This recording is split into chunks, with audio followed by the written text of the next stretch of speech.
Welcome to Inspirational Leadership. I'm your host, Kristen Harcourt, and I'm excited for today because we are going to have two guests. And I'm excited to introduce you to Dr. Andrea and Jonathan Taylor-Cummings, who are the founders of 4 Habits Consulting and Soulmates Academy Foundation, through which they equip people to build healthy relationships at work and home so they can be more resilient, more connected, and more productive. And Andrea and Jonathan have been married for 27 years with 2 teenage children. And it's interesting the story of how we came together. So I saw their TED Talk, which has had 1.9 million views. And as soon as I heard this talk, I said, I need to have both of them on the show. And this is actually my first time having 2 guests together. And as soon as I reached out to both Andrea and Jonathan, I said, I need to have both of you for this conversation because I love the dynamic. And also another really cool thing is they just released their book this month. Same name as their TED Talk, The 4 Habits of All Successful Relationships. Welcome to the show, Andrea and Jon. Oh, we're delighted to be here. Thanks, Kristen, and thanks for such an amazing introduction. Exactly. Thank you so much for having us. It's great to be here. There's one correction I need to put in there, though. It's 28 years we've been married. We just had our anniversary recently. It's a year since we last spoke. No, never mind. Nice. And actually, I think that's where I'd like to start because I think it's interesting, the two of you doing your work together, because at some point you would have been on different places on your career journey and came together. So would love to hear the story of how did you get into this work? Now there's a story, but there's a favorite line that Jon likes to give, so he'll get to do that one. The very beginning of it is before we even met. So Andrea came to the UK where we live and work, and she came on a scholarship. She came to get her master's, and she ended up getting her Mr. as well. And that's the line. So now you know why he gets to say that line. And we're chuffed that we're the first duo that you're doing on your podcast. Yeah. So I came to study. We met at university. We were both studying masters in management studies back then. Jon was a year ahead of me.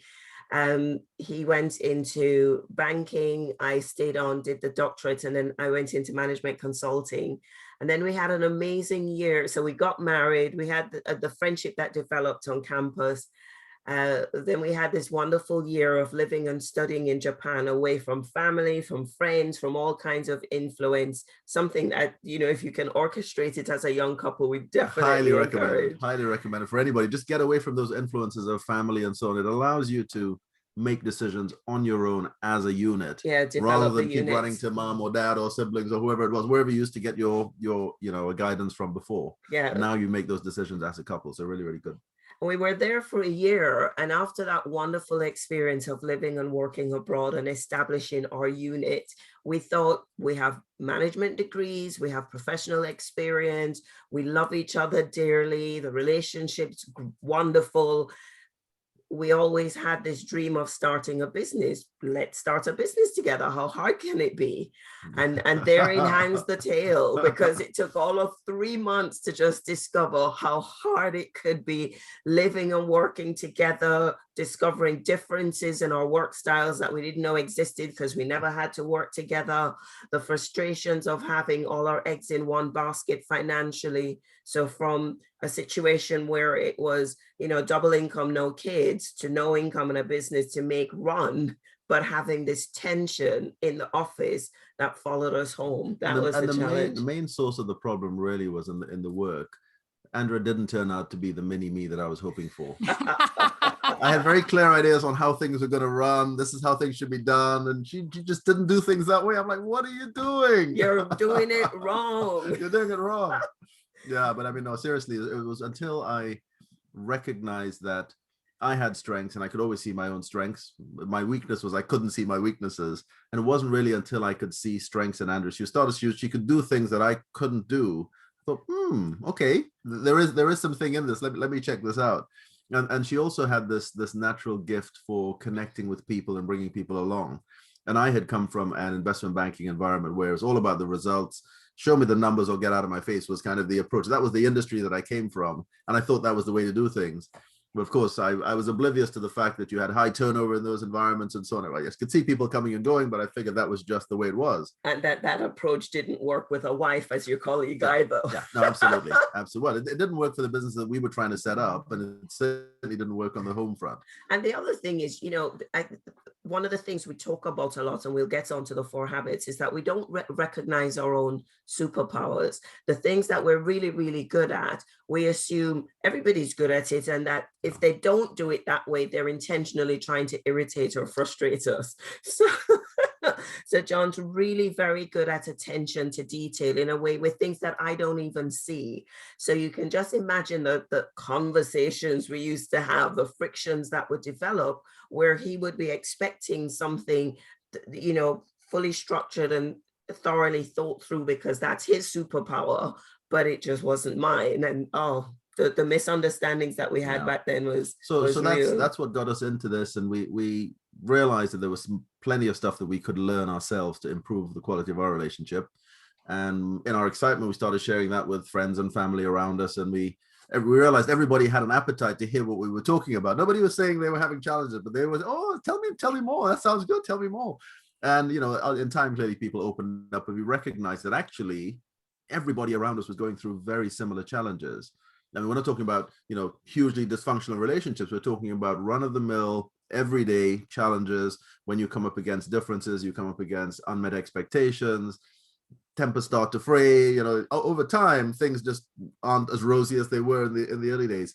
And so we started sharing this stuff, on any platform we could get, evenings, weekends. We kind of did it around the day job. And we became voracious as well in our own reading, because we figured if just understanding fundamental differences between us created such a light bulb moment and really changed how we faced off with each other and the quality of the relationship and interaction, then that will probably help other people. But what else is out there? So we looked back at the management theory that we'd studied and understanding team dynamics.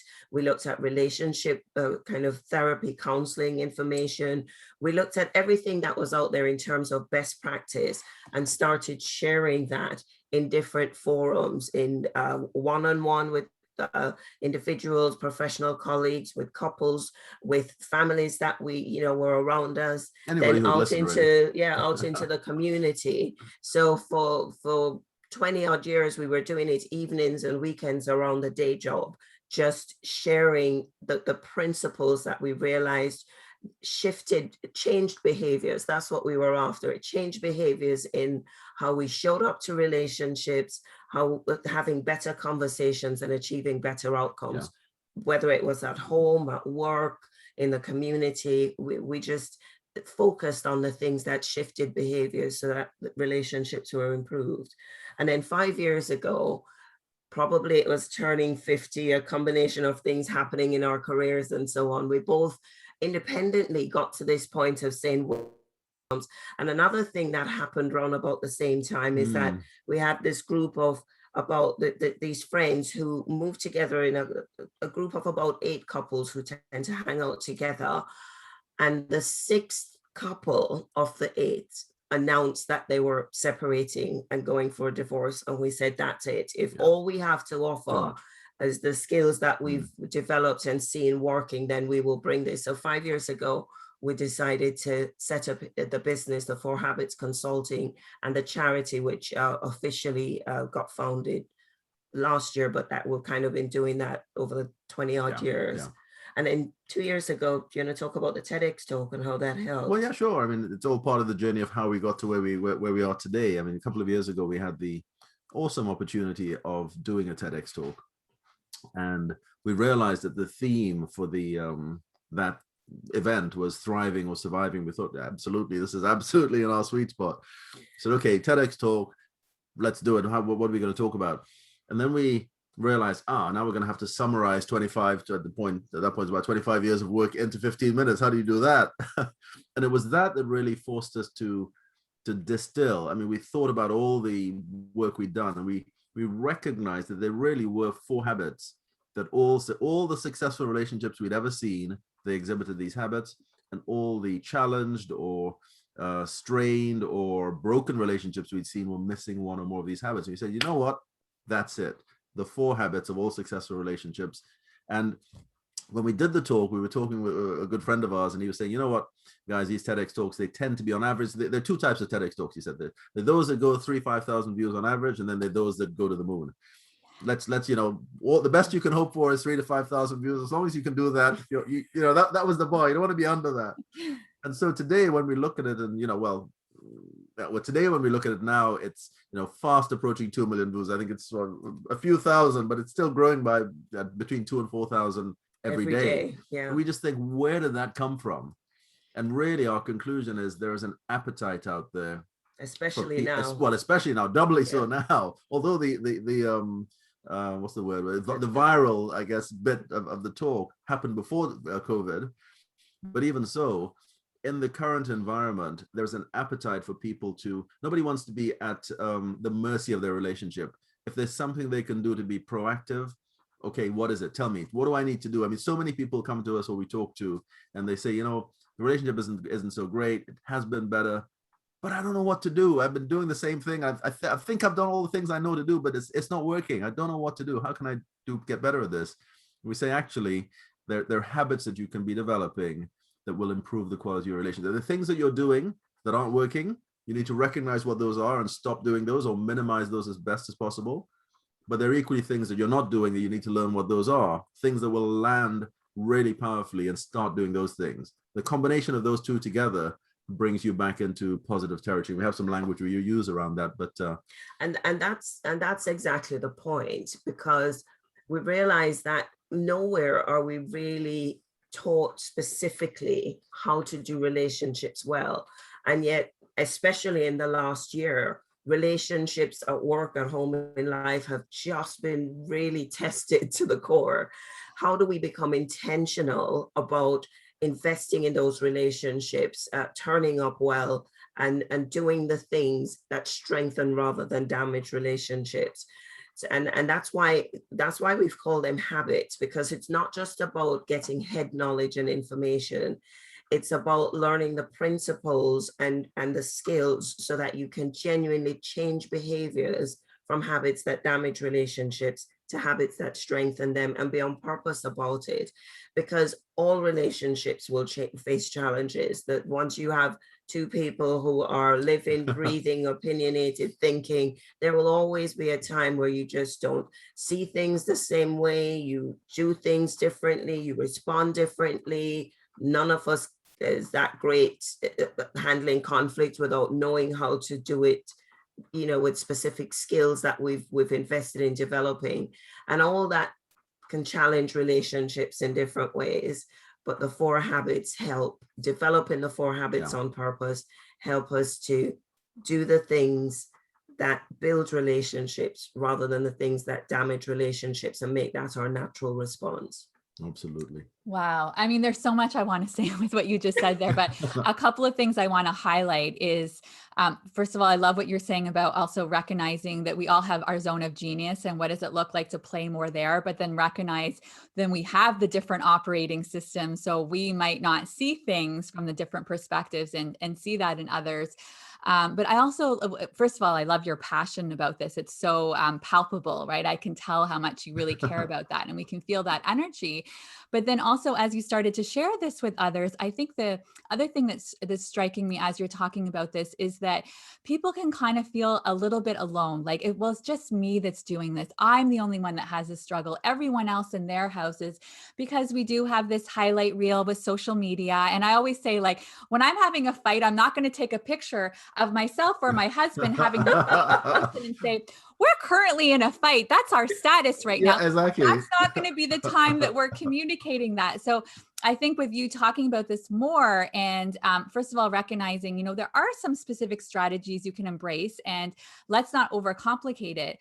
But it reminds me of, it's like you think about getting a driver's license and you have to work so hard to do it. Yet you get married or you have children and all these things. I'm like, where's the official things that we have to do to prepare ourselves for that? Or even in school, not really preparing us for this. So so important. And everybody listening today, I hope that you recognize that everybody you know is having some sort of struggle on some days, even if it feels like they're their soulmate and it seems like they're always happy. I guarantee you, behind closed doors, there are arguments and there are tough days. And I just Absolutely. want everyone 100%. to, right, And, feel seen. I want everyone to feel seen and heard and recognize that. yeah, 100%. I would say even going beyond that, even in the workplace, we go into into organizations, we work in teams, we have people reporting to us or we're reporting to somebody else. Who prepared us for that? A workplace conflict is a big old thing out there. I mean, when we looked at the numbers not so long ago, it's something like 5%, I think, of our time is spent in conflict in the workplace. That's a day a month that we're all spending in conflict. But when you look at management time, because the managers now have to deal with their own conflict situations and they've got to try and support their teams and so on, it's 20% of management time is spent in workplace conflict. That's a day a week just spent in dealing with, and usually it's around broken relationships. Who was it? One of the surveys said that a lot of the workplace conflict it was 50% of it. 50% was personality styles and warring egos. Yep. 30-something% was because of stress, and 20-something% was because of heavy workload. Yeah. Look at the COVID environment we're in. Yeah. All of those Yeah. are now that's the pressure that Yeah. we're under now. So Yeah. those statistics about workplace conflict was before this remote hybrid working environment. And now we have to be connecting and trying to do relationships well over the distortion of technology with distance and time, creating another sense of mistrust or suspicion, and challenging relationships, not because anything was necessarily done wrong or done differently, but just distance and time, which is a very different experience from being up close and personal in the office. All of that is challenging relationships and creating misunderstandings. So if ever there was a time to be more intentional about how we do relationships and doing it well and becoming more inclusive, making sure everybody gets seen and heard in this remote hybrid environment, now's the time to be intentional and to get better at it. And I'll just add to that, everybody has had challenges in relationships in life under lockdown, as we've all come to know it over the last year and a half. Work relationships, home relationships, whether it's relationships with children, whether you have children or not, whether you live alone singly, everybody has had some kind of relational challenge. Remote relationships with colleagues, everybody has had some sort of challenges. So where do we all get prepared for this stuff? Yeah, or learn to do it really well. Yeah. So I think this is a great place let's dig into this a little bit. So let's talk high level around these 4 habits. And I love that, as you've beautifully said, Jonathan, that this is not just, this that happens outside of work. This happens in all relationships. So these are around workplaces. This is around significant others, family members, because that one's always a bit contentious. That we're not necessarily married to, but moms and dads and mother-in-laws and father-in-laws. And so let's talk a little bit around these 4 habits. Yeah. So habit number 1. Well, I was going to say, even before you jump into the habits, just very quickly, there's a concept which I alluded to earlier, which we call the emotional bank account. Yes. And it's a really powerful one because it brings out why the habits are so important. Yeah. And just very quickly, the emotional bank account is just something that we all have, and we all set up the moment we meet somebody for the first time. And that emotional bank account stays in place for as long as you have a relationship with that person. And every interaction you have, it's just a mental record that we keep of every interaction we have with the people around us. There's nothing written down. It's all subconscious. But every interaction we have either registers or scores as a deposit if it's a positive interaction, or it's a withdrawal if it's a negative interaction. The beauty of it, though, is at any one point in time, the balance in the account is a reflection of the feeling or the quality of the relationship. So if the relationship feels good, guess what? You've got a positive balance. You're in positive territory. If it feels scratchy or things are not working so well, the balance in the account is probably 0 or drained, into overdraft. It's like your financial bank account. When that goes into negative territory, everything is a problem. Everything can be a problem. Nothing, you get away with nothing. Everything is scratchy, is probably the best way to describe it. And what we say is relationships that are in negative territory are just unpleasant relationships. Nobody wants to stick around there. You want to get that relationship back into positive territory as quickly as possible to have your best chance of enjoying relationship. When you first, if you think of romantic relationships, when you were dating and so on, that relationship generally was in way up in positive territory, more by luck than by choice, by chance than choice. But you enjoyed it. You then over time drain that relationship into overdraft territory as you bump up against each other, your unmet expectations, etc. So now what you need to do is get it back up there. So the two things that you need to do, one is recognize the things you're doing that are draining that account, or you have done that have drained the account, and stop doing those or minimize doing those. And then equally load it up and put deposits in there. And the 4 habits that we share, habits 1 and 2, help you minimize the things that you're doing unintentionally. I don't think they're very well. I've never met a person yet who went into a relationship looking to damage it or to wreck it. So you want to find out what you're doing unintentionally that's landing badly and stop it.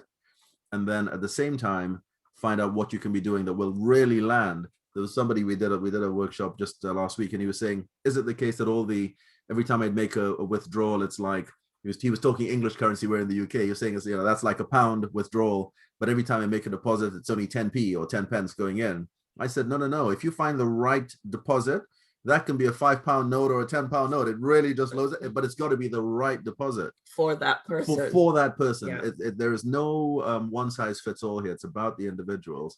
So that's the sort of lead into the habits, won't you? Yeah. So that's a great context to say it's about becoming more aware of how our behavior, because of the way we're wired and our tendencies, how our behavior lands with other people, and doing the things on purpose that land well and minimizing the things that land badly. So habit number 1, be curious, not critical, is all about understanding fundamental differences, learning to respect the fact that we're wired differently, we have different superpowers, but that means we also have blind spots. So how can we become more aware of our differences so that we don't miss and dismiss people unintentionally, simply because the way they do things is so far different from the way we would do things, or the way we would think, that we don't even see and hear them. So it's about understanding differences to overcome the misunderstandings and the frustrations that come from unmet expectations, by expecting people to be mini-me's, for example. And we go through in the book, and when we do the workshops, we talk about the principles that underpin each habit and the skills and techniques to help you change behaviors and make those habits become your default, where you're more curious than critical, because our natural default, without any further self-awareness, is to judge and criticize and shut people down when they don't do things the way we expect them to. And I was going to say, incidentally, those superpowers that we have are actually usually the cause of the problem. It's too much superpower is what really irritates the other person, because you're so good at something that you end up just doing it, and you do it to the extreme. And if the other person is different, that's really where the problems can come in. So it's about recognizing, it's a superpower in the right context, used in the right measure, the right amount. But sometimes I need to tone that down a little bit, and there are other I need to let other people play to their strengths as well. And there may be other times when there are things that aren't particular strengths of mine, but actually, I need to step up my game in that area, or what have you. So it's to be able to mutually adjust. And we like to talk about creating space and grace for people to show up in their strengths. And together we cover each other's blind spots. How do we make sure we're not missing or dismissing people because we're so tunnel vision with our way of seeing the world? And if we don't learn how to manage our expectations and manage our behavior, I guess, in that regard, we end up in conflict situations. And that's really where habit 2 kicks in. Habit 2, we say, is be careful, not crushing, especially in conflict situations. Because in a conflict situation, what generally happens is, at our core, there's a self-preservation mechanism in all of us that kind of kicks in, and in a conflict situation, it can kind of overrule us.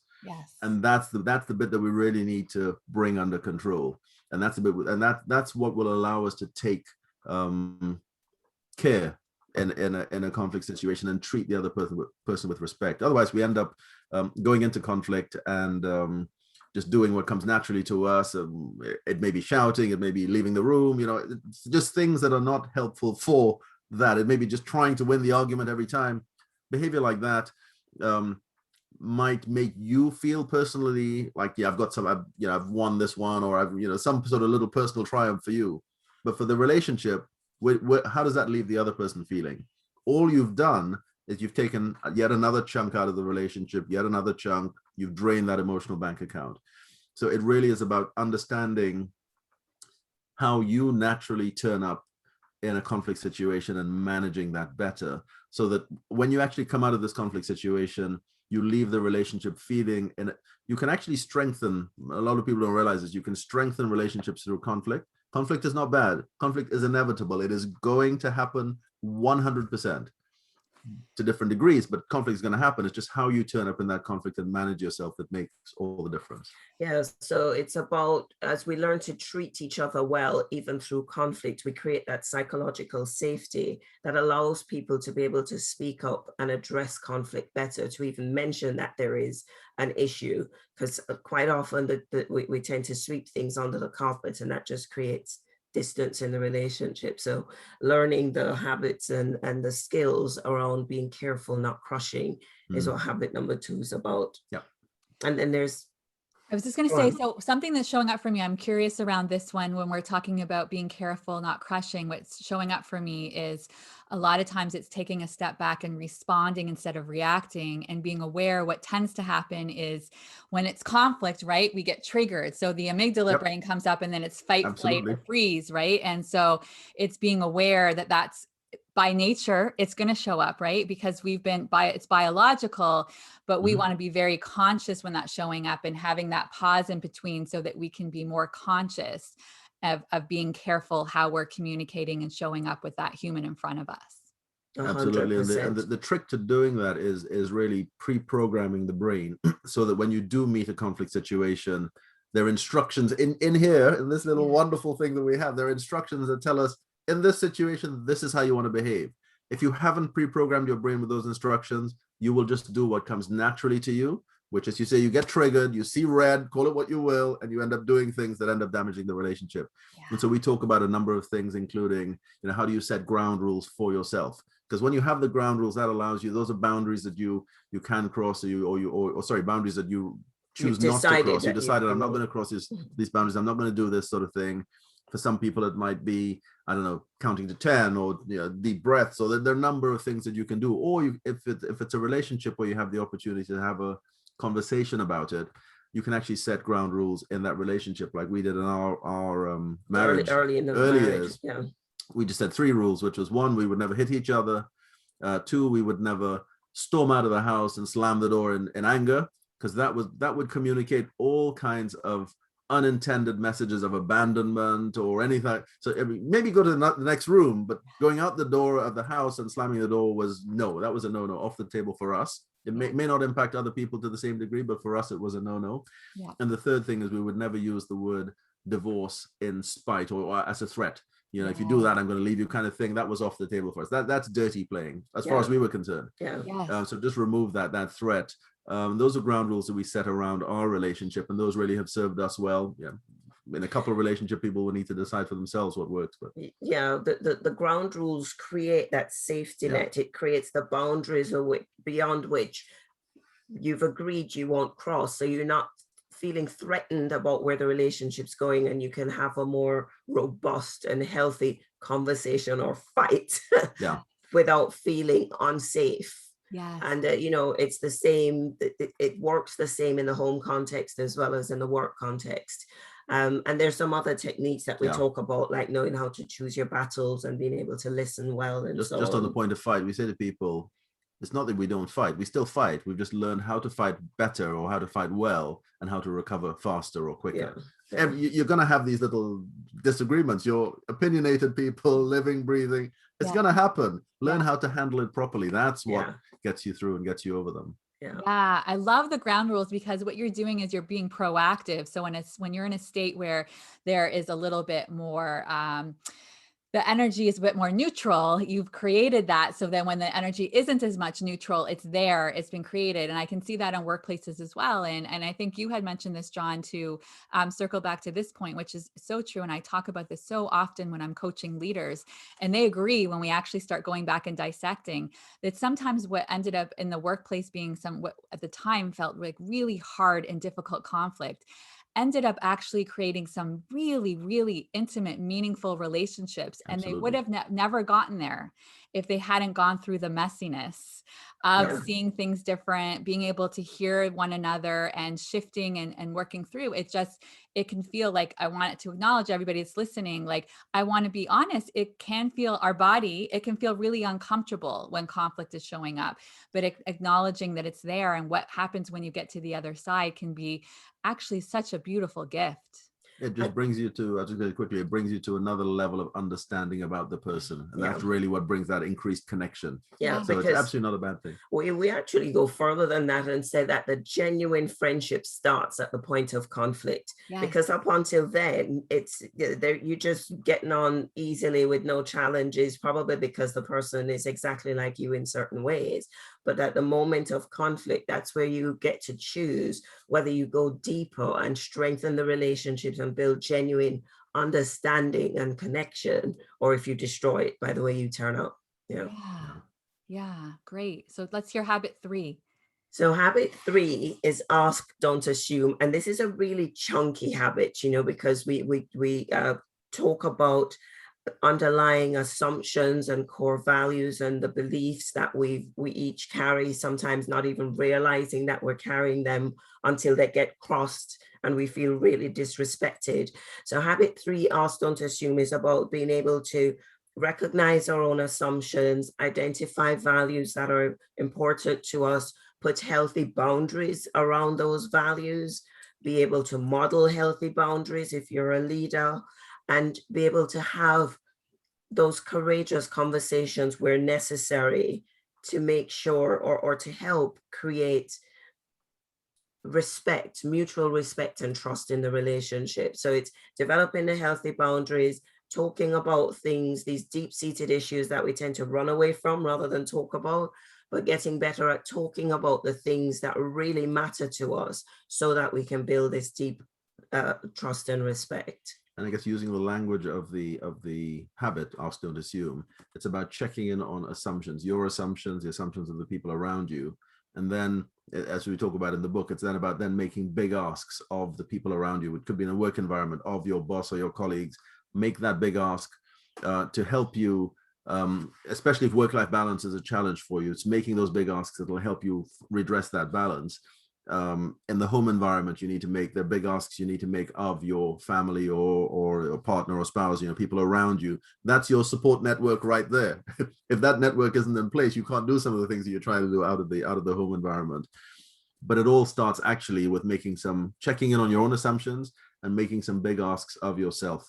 Yeah. What's really important to you, and what are the boundaries you need to set around that? As they say, you can't on an aircraft, the airline industry, they always say, put your own oxygen mask on first before you're trying to help people. Yeah. So make sure that you're checking in on yourself first, and then that allows you to think, okay, what's really important in life here? Which ladder am I trying to climb? What am I trying to achieve here? And then make those courageous big asks, have courageous conversations. I'm not for 1 minute suggesting these are easy conversations to have. These can be very emotive subjects and topics, but these are conversations that you need to have to really come out the other side feeling like, you know what? Life is going, there's some kind of balance to my life here now. I'm not running around headless chicken, pulling my hair out all the time. And being driven by other people's agendas. For all its ills, COVID has presented us with this opportunity to think more deliberately and more intentionally about a sustainable rhythm to work, home, and life. Before COVID, we were already doing crazy, a rat race, 24/7, always on. But now that everything's collided under one roof, we have to become intentional about pushing back on this incessant demand on our time and our attention and energy, put those healthy boundaries in place and have those big asks. And we call them big asks, not because we shouldn't be asking for help and support in putting in place and maintaining the boundaries, but sometimes, as Jon said, they require that courage to bring up conversations you probably weren't having before, like the flexibility you need from your boss, like redesigning the way you do collaborative time with the team and focus time where you can work more flexibly from home, like roles and responsibilities in the home, like the impact that's been having on women and needing to leave the workplace because the overwhelm of this, simultaneous double shift. So there's some big conversations to be had, and that's what we talk. That's what Ask Don't Assume is all about, why I said it's a really chunky one. And you can see Andrea could talk about just that habit alone for a good few hours, just on that one. And I could too. I've, in terms of advocating for the leaders that I support, it's been an important one because they need to have the conversation. And the onus isn't just on the organization, because a lot of times what I notice is it's not the organization that's having that expectation. They're having those expectations for themselves. And I will say it's not realistic. It's not sustainable. Working every night until midnight because you do the kids and then work for another 3 or 4 hours, working already 9-hour days when you're in back-to-back meetings. So on one hand, it's the individual and onus there. But I'm curious, because this is coming up right now in this conversation, what do you think the onus is on the organization? Because Jon, I liked at the very beginning when you were saying that you came from an industry that was very numbers focused, business focused. And so I have seen some organizations during COVID who are giving lip service to, oh no, we care, and mental health, and they're educating and sharing a lot of things. But in terms of expectations and deliverables, it's not matching. I'm curious if you have anything to, either of you have anything to comment on there, because I know you're also doing work with not just the individuals, but with the organizations and helping them to shift. There might be a leader who right now has the opportunity to go have some difficult conversations with the CEO as an HR leader to say, we need to make change. What are your thoughts on that? I think the world is now a very different place. The world that we live in now, there's a generational shift that has happened, and the expectations of the generations coming into the workplace now. The world that I used to work in, that they would never have survived in that kind of environment, or that environment would have imploded. The world now is the way we live in a world where the vocabulary of the workplace has changed, or at least it's changed. Whether people recognize that or not, it's changed. For success, it's changed. To keep people around, people now want to feel connected to their environment. They want to feel connected to their organization. Who was it? The CEO of, at the time, LinkedIn CEO, Jeff Weiner, I think it is. He did the survey, and the results of that showed that, people don't leave organizations, they leave bosses. So it's all about having that connection with the boss. And where does that connection come from? You've got to have these conversations around what's important to people, really. How are they feeling? What kind of space are they in? If your conversation is just about the results, people will leave, and you may get the results in the very short term, but the long-term success of businesses, you need to have that. And actually that leads us perfectly into habit 4, because habit 4. But before you go into that, I just wanted to add on to what you were saying. The language changed so that things like empathy and compassion are we need to be weaved through the organization. And fundamentally, leaders are the culture carriers. So regardless of what's written in policies or what's written on the wall, the leaders, the way they behave and what they're modeling will set the pace for the rest of the organization. People will believe that you really care about flexibility, or that I can have permission to talk about the flexibility I need if I see my leaders modeling it and talking about it and encouraging me to talk about it as well. Otherwise, there will always be this tension. And what we're fighting against is the age-old assumption that there's this personal professional divide that must never be crossed. So personal conversation should never come into the organizational space. But all that will either break ourselves and or break people if we don't allow those conversations to be encouraged and to be had genuinely, which might also mean looking at how you're going to reward, how you're going to evaluate performance, because it can't be just based on time anymore. How are you going to support the manager who is going to be evaluated against delivering results, but needing to manage a team that needs more flexibility? It's all those things, and how we actually live out those policies that will convince people that you're being truthful when you talk about flexibility and work-life balance, or that it's just lip service and it's not safe to even bring up that conversation because it's a career limiting move. Yeah. There really is a balance that needs to be struck on looking at the numbers and leading with what we call leading with heart. Yeah.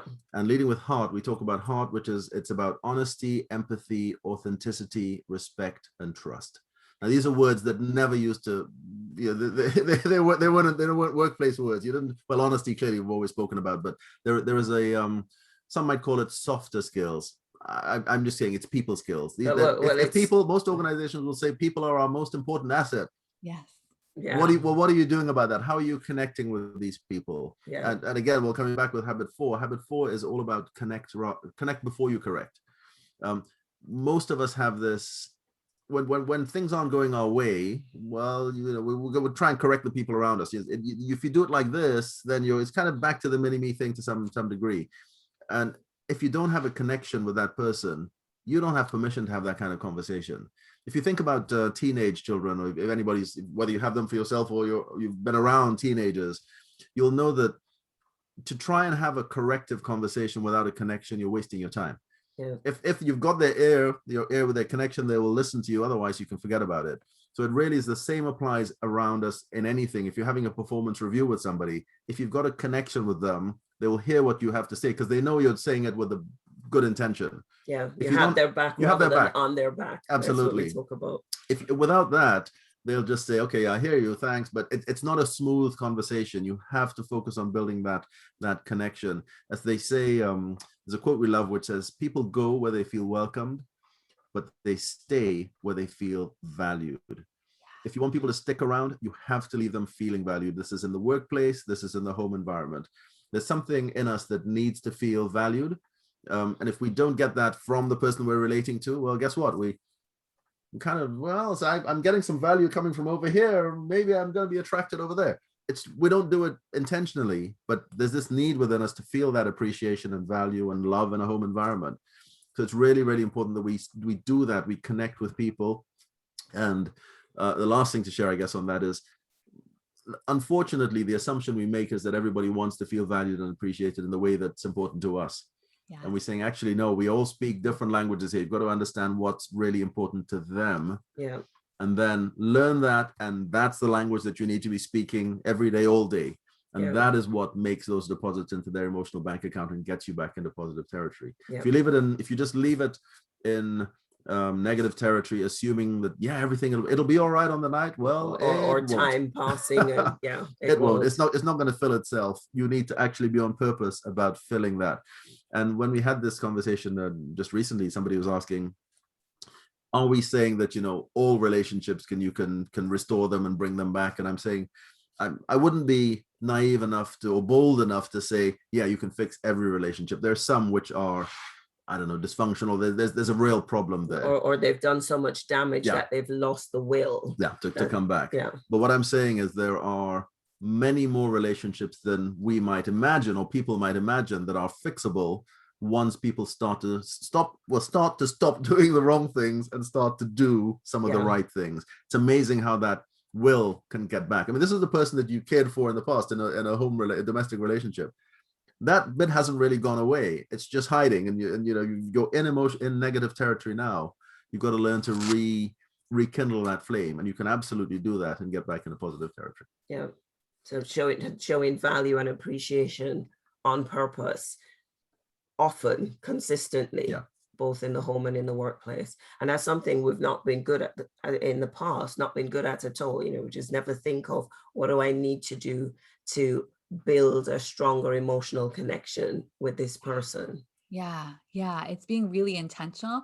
And I have to say, when I saw your TED Talk, this one, the connection, not correction, resonated deeply because I recognized how I do it so easily with my kids. And then I realized, but I don't. I do that to my husband. I do correction before connection when it's parenting stuff, right? Because it's real time, it's in the moment. And I'm saying, what you might want to do here is, and then I recognize, oh no, I have to first, connect, say what went really well there, and then get at, okay, there might be another way of looking at this and how we might do it next time. And so I started to apply it right away. So I think it's such a good reminder how it's big, yet it's small, right? So sometimes these simple changes, these simple steps just doing this little tweak can have a huge impact, because you start to just see things differently. Before, you were kind of seeing it one, like what you were saying, Andrea, with the tunnel vision, right? You were so like this, and now all of a sudden with these tools and habits you're talking about. And I love that you say habits, because it's a practice, right? It never goes away. It's a practice, but it starts to expand, right? It starts to expand the possibilities and ways of seeing things. And I could see, even for some relationships, either in the workplace or outside of the workplace, that it actually might create some strength in the relationships and some deepness that might not even have been there before in that kind of way. Absolutely. Absolutely. Because people open up, when you are investing time to just connect with people with no agenda, to get to know them, to just laugh together, have a meal together, lighten the atmosphere, invest in the relationship, and remind yourself that you still love each other, gives more cushion, more buffer in the emotional bank account.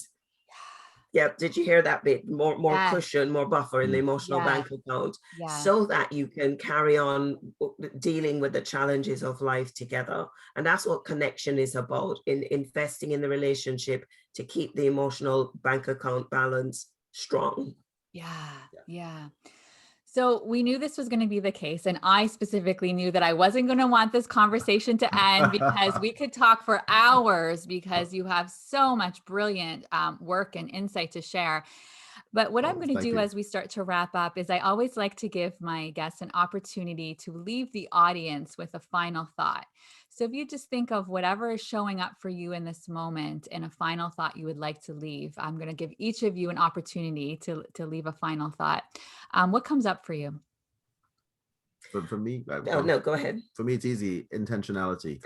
I was going to say, the amount of people we speak to who say, we're talking to a guy the other day, he said, no, my relationship's good, we're good. And I said to him, yeah, that's great for where you are now, but there are coming some hurdles in that relationship that you can't see yet, but I guarantee you they're coming. You want to be ready for those, to get over them, to get to the finish line. Otherwise, you're going to end up a statistic. I mean, the stats show that it's 50% of us who don't get to the finish line. The divorce rate, most of the developed world, 20-40%. Cohabiting couples, much higher rate, 60-70%. Half of us aren't getting there. Do you want to take, is that a choice you want to take? A coin you want to flip? A coin you want to toss? Yeah. A chance you want to take? No. I would say be intentional, learn the habits now. It'll prepare you for whatever challenge comes in life, whether it's, I don't know, it could be a loss of a job or loss of a loved one, or things change, empty nest syndrome. Life changes, life goes in seasons. When all those seasons happen, if there's something that you're not ready for, chances are the wheels can come off. So be intentional to be prepared. And on the same line of intentionality, and maybe thinking of it in the work context, it's about taking personal responsibility for how you're being experienced in your relationships, taking responsibility for learning the skills and the habits to turn out better, have better conversations, and achieve better results. And the more we become aware that there is our view of the world and 7 billion other views of the world, the more we can see and hear people better and become more inclusive and model that in the way that we lead organizations.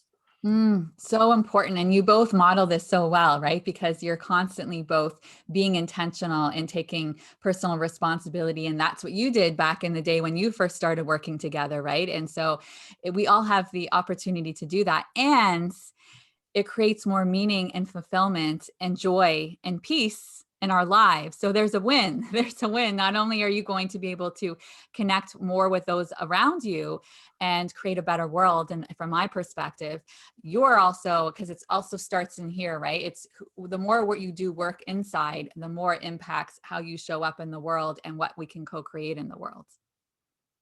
That's right. That's right.